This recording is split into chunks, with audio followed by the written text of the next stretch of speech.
मैं अनु, race academy से। दोस्तों, आज हम आप सभी को सीटेट के बारे में बताने वाले हैं। सीटेट क्या होता है, इसकी क्वालिफिकेशन क्या होनी चाहिए, सीटेट कौन कौन लोग दे सकते हैं, सीटेट की पासिंग मार्क क्या होती है। दोस्तों, आप सभी को पता है, आज अगर आपको टीचर बनना है तो आपको बीएड, डीएड जो भी डिग्री हो टीचिंग की, वो उसके साथ साथ आपको सीटेट या टेट क्वालिफाई होना चाहिए, तभी आप कोई गवर्नमेंट एग्ज़ाम दे सकते हैं। गवर्नमेंट एग्ज़ाम मतलब टीचर की वैकेंसी जब आती है तभी आप अप्लाई कर सकते हैं, या किसी भी अच्छे स्कूल में पढ़ा सकते हैं। अगर आज अच्छे स्कूल में भी आप पढ़ाने जाएंगे तो लोग टेट या सीटेट क्वालिफिकेशन मतलब मांगते हैं कि आप क्लियर हो कि नहीं। अगर आप क्लियर होते हो तो ही आपको रखते हैं और अच्छे सैलरी के साथ रखते हैं।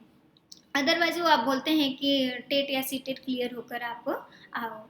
तो मैंने पहले ही दोस्तों आपको बताई थी कि सीटेट क्यों इम्पॉर्टेंट है।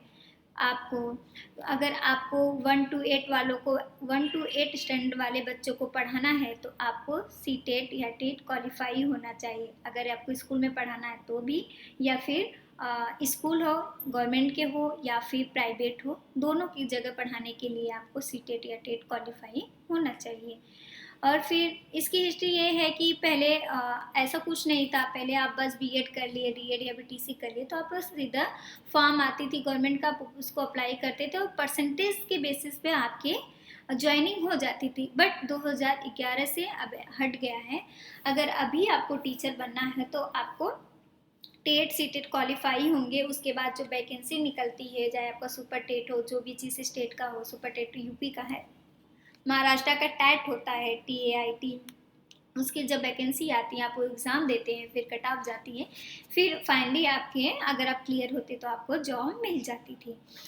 अब इसके पहले ही मैंने बताया है आपको कि सीटेट देने के लिए पहले आपके पास बीएड होना चाहिए या बीटीसी होना चाहिए, डीएलएड वगैरह होना चाहिए और 60% होना चाहिए, तभी आप फॉर्म अप्लाई कर सकते हैं। और सीटेट आपका सीबीएसई बोर्ड कराता है।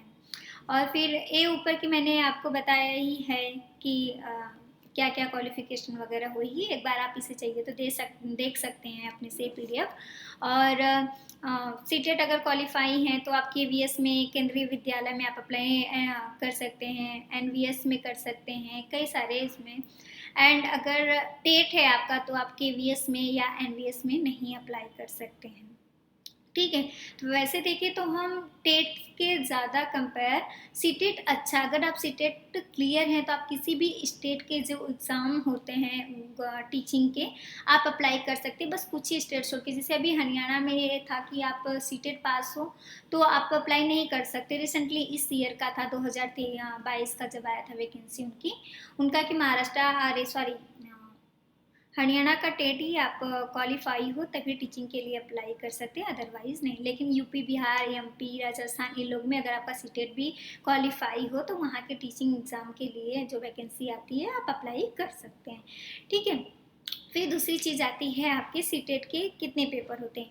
अगर आप बीटीसी या डीएलएड वगैरह किए हैं तो आपको 1 से लेके 5 स्टैंडर्ड वाले बच्चों को पढ़ा सकते हैं, मतलब कि फर्स्ट पेपर ही आप दे सकते हैं। अगर आप बीएड हैं तो बीएड वाले 1 to 8 के लिए अप्लाई कर सकते हैं। ठीक है। लेकिन कुछ स्टेट में, जैसे यूपी में अभी क्या बोलते हैं, यूपी में है कि जो वहाँ के बीटीसी वाले स्टूडेंट हैं उन्होंने केस किया है, मतलब सुप्रीम कोर्ट में, कि नहीं आप बीटीसी वाले 1 to 5 करेंगे, पढ़ाने के लिए रहेगा, इसमें बीएड वाले नहीं है आने चाहिए। बीएड वालों बड़े हैं, बड़ी डिग्री है तो वो 6 to 8 वाला ही एग्ज़ाम दे, 1 to 5 वाला नहीं दे। बट फाइनली भी इस पर कभी सुप्रीम कोर्ट का कोई फैसला नहीं आया है, लेकिन केस चल रही है। ठीक है।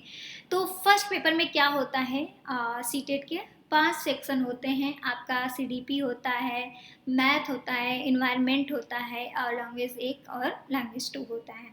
और पेपर 2 में भी CDP फर्स्ट मतलब फर्स्ट सेक्शन में होता है जो 30 मार्क्स के होते हैं।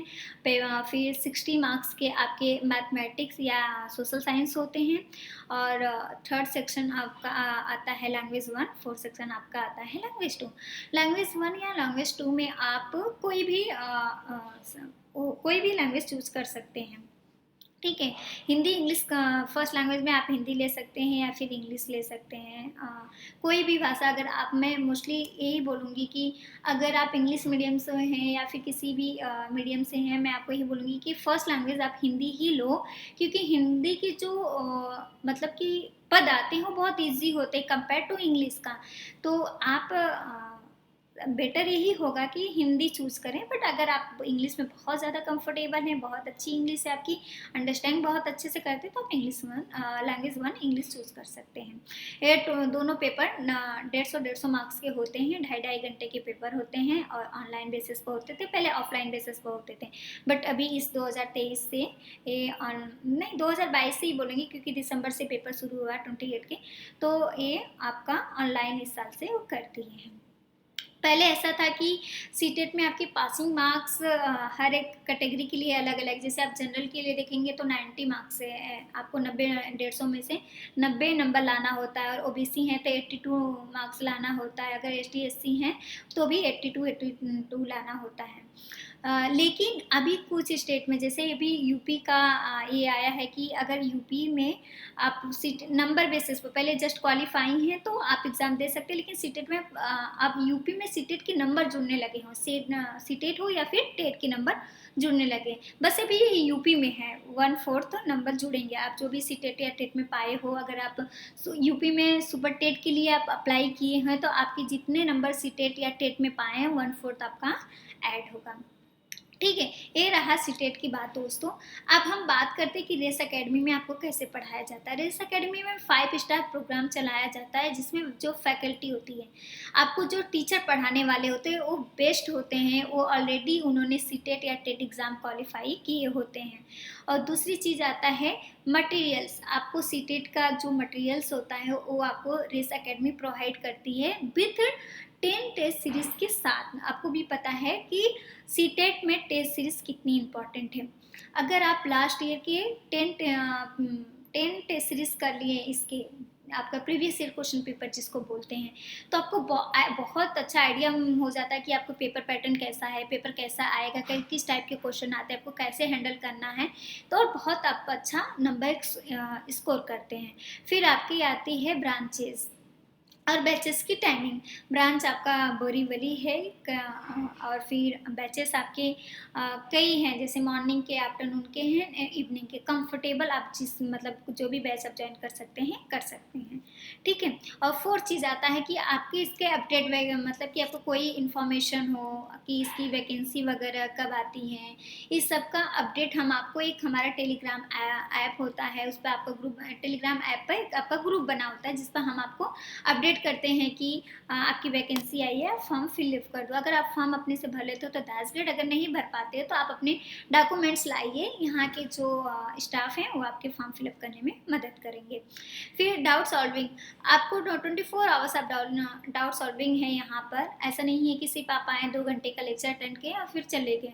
आप घर पर प्रैक्टिस करें, आपको कोई डाउट्स आ गए, जैसे इसमें मैथ में लड़कियों को मोस्टली डाउट आ जाते हैं कि अरे ऐसे क्या करें, तो आप जब भी क्वेश्चन सॉल्व कर रहे हो तो आपको नहीं आ रहा है तो आप उस समय आपका जो ग्रुप है उस पर क्वेश्चन हमें सेंड कर सकते हो, जहाँ वहाँ पर 10 से लेके 10 to 12 टीचर्स होते हैं, आपका कोई ना कोई आपका उस समय ही प्रॉब्लम सॉल्व कर देगा। ठीक है। फिर आप आता है कि यहाँ पर आपका ये रहा कि हम क्या क्या प्रोवाइड करते हैं। अभी हम यहाँ पर पढ़ाते कैसे हैं, 5 लेवल कोचिंग प्रोग्राम होती हैं यहाँ पर। जब आपके एडमिशन हो जाएंगे तो लेवल 1 आता है मॉक टेस्ट, एडमिशन के जस्ट बाद हम आपका एक मॉक टेस्ट लेते हैं। आप मॉक टेस्ट ऑनलाइन ऑफलाइन दोनों में अवेलेबल है, आप जिसमें कंफर्टेबल हो दे सकते हो। मॉक टेस्ट हम इसलिए लेते हैं कि हमें आइडिया मिल जाता है आपके प्रीवियस ईयर नॉलेज की, आपको कैसे स्टूडेंट हो आप, बहुत मतलब कि आप बहुत स्टूडेंट ऐसे होते हैं कि सीटेट के एग्जाम दिए जाते हैं, उनको ऑलरेडी पता होता है, बहुत स्टूडेंट एवरेज होते हैं, बहुत की बिगनर होते हैं। तो हम आपको उस मॉक टेस्ट में जो लेते हैं तो हमें रफली आइडिया मिल जाता है कि आप किस टाइप की स्टूडेंट हो, आपको किस तरह से हमें पढ़ाना चाहिए। ठीक है। फिर दूसरी चीज़ आता है क्लासरूम कोचिंग। क्लास में कैसे पढ़ाया जाता है आपको, आप पहले तो बेसिक से स्टार्ट किया जाता है, आप भले एडवांस लेवल को हो लेकिन हमें आपसे बेसिक से स्टार्ट करते हैं, आपका चैप्टर वाइज पढ़ाते हैं, फिर टॉपिक वाइज, फिर कोई इम्पॉर्टेंट टेक्निक होता है वो हम आपको बताते हैं। फिर फाइनली जब हो जाता है तो आपको भी पता है आज इतना ज़्यादा कंपटीशन बढ़ गया है, अगर आपको ट्रिक वगैरह पता होगा कि ये क्वेश्चन 1 मिनट का है तो इसको 5 सेकंड में कैसे सॉल्व करें, ये हम ट्रिक भी आपको बताते हैं। ठीक है, क्योंकि आपको सीटेट में तो टाइम वैल्यू बहुत होती है कि मैथ में बहुत बच्चे टाइम ले लेते हैं, लास्ट में उनके लैंग्वेज के पेपर छूटने लगते हैं। तो हम 5 सेकंड में आप कैसे मैथ सॉल्व करोगे, ये हम आपको बताते हैं। या फिर अगर आपको क्वेश्चन नहीं आ रहा है, एकदम नहीं आ रहा है, तो उस क्वेश्चन को टिक मार्क कैसे करते हैं वो बताते हैं। एंड थर्ड लेवल आता है आपकी प्रैक्टिस। आपको भी पता है कि पढ़ने से ही सब कुछ नहीं है, प्रैक्टिस ही करोगे तो आपको पता चलेगा कि नहीं हमको अभी कहाँ कहाँ इम्प्रूव करने की ज़रूरत है। इसलिए हम आपका प्रैक्टिस बेसिस पर हमेशा मॉक टेस्ट वगैरह लेते रहते हैं, जिससे आपको अपना प्रोग्रेस पता चलती है। फिर फोर्थ चीज़ आता है आपका टेस्ट। जब सब कुछ हो जाता है पढ़ाकर आपका और फिर प्रैक्टिस वगैरह करा के फिर आपका टेस्ट होते हैं। आपका टेस्ट यूनिट वाइज होते हैं, फिर सेक्शन वाइज, जैसे सीडीपी का हो गया अलग से, मैथ का अलग से हो गया, एनवायरनमेंट का अलग से, ऐसे अलग आपका टेस्ट होता है। ये टेस्ट हो जाने के बाद आपके फिर प्रीवियस ईयर क्वेश्चन पेपर आपको सॉल्व कराते हैं। फिर आते हैं लास्ट में आपके, जब सॉल्व कराते हैं तो हमें, जब आपका प्रीवियस क्वेश्चन पेपर सॉल्व कराते हैं उसके बाद हम अपने बनाए हुए क्वेश्चन आपको 10 मॉक टेस्ट देते हैं विथ मेंटर के साथ, कि जब आपका मॉक टेस्ट हम लेते हैं तो उसमें कहाँ कहाँ आप गलती कर रहे हो, कौन सा आपका ग्रे एरिया है, तो जो आपके मेंटर होते हैं वो आपको बताते हैं कि आपको यहाँ पर मेहनत करने की ज़रूरत है। ठीक है, फिर फिफ्थ लेवल आता है पर्सनल इंटरव्यू, जिस एक कोचिंग का प्रोग्राम है कि और अदर एग्जाम, जैसे यहाँ बहुत सारे एग्जाम कंपटीशन के मतलब होते हैं जिनमें इंटरव्यू कराए जाते हैं, जैसे बैंकिंग, रेलवे, एसएससी वगैरह हो गया। बट ये इंटरव्यू सीटेट के लिए नहीं है, ये पर्सनल इंटरव्यू जैसे कि आप अगर केवीएस के भी यहाँ पर प्रिपरेशन कराई जाती है, तो अगर आप केवीएस में आपका सिलेक्शन हो गया तो जो लास्ट उनका इंटरव्यू भी वो लेते हैं, तो वो इंटरव्यू आपको कैसे क्वालिफाई करना, तो जो हमारे ऑलरेडी जो टीचर उन्होंने इंटरव्यू लिया है या फिर इंटरव्यू दे चुके हैं, उनको आइडिया है और बच्चों को वो करवाते भी हैं, ऐसे टीचर आपके इंटरव्यू आपको गाइड करते हैं कि कैसे हैंडल करना चाहिए। एंड फीस और बैचेस की टाइमिंग ऑलरेडी मैंने बताया है कि बैच की टाइमिंग वगैरह क्या है। फीस एंड तो फीस एज पर लिस्ट होती है, जैसे कि कभी हमेशा डिस्काउंट वगैरह भी चलते रहते हैं, तो फीस ऊपर नीचे होती है, आप आकर ब्रांच में विजिट कर सकते हैं कि फ़ीस क्या है उस टाइम की। एंड बैच की टाइमिंग है आपका वीकडेज और वीकेंड की है। वीकडेज आपकी मंडे टू फ्राइडे होती है, वीकेंड सैटरडे एंड संडे होता है। अगर आप वर्किंग हैं तो आप सैटरडे संडे ज्वाइन कर सकती हैं, या फिर यहाँ इवनिंग की बैच होती है 7 to 9 की और मॉर्निंग की 7 to 9 की होती है, तो आप दोनों बैच में से कोई भी बैच ज्वाइन कर सकते हैं। अगर आप हाउस वर्किंग हैं तो आपको आफ्टरनून की भी बैच होती है आपकी 2 to 4, तो आप वो भी बैच ज्वाइन कर सकते हैं। तीनों में से जो भी आपको कंफर्टेबल है वो आप ज्वाइन कर सकते हैं। ठीक है, और रही update on the new vacancy would be provided. आपको बहुत स्टूडेंट ऐसे होते हैं उनको पता नहीं होते कि वैकेंसी कब आने वाली है, तो इसकी चिंता करने की कोई बात नहीं है। ये सब हम आपको बताते हैं। आपकी जो टेलीग्राम पर आपका ग्रुप बना हुआ है वहाँ पर कोई भी वैकेंसी आती है तो वहाँ पर हम आपको अपडेट कर देते तुरंत। ज़रूरी नहीं है कि सिर्फ महाराष्ट्र का ही हो, कहीं भी किसी भी स्टेट की वैकेंसी टीचिंग की आती है तो वहाँ पर आपको अपडेट मिल जाता है तुरंत। Thank you so much.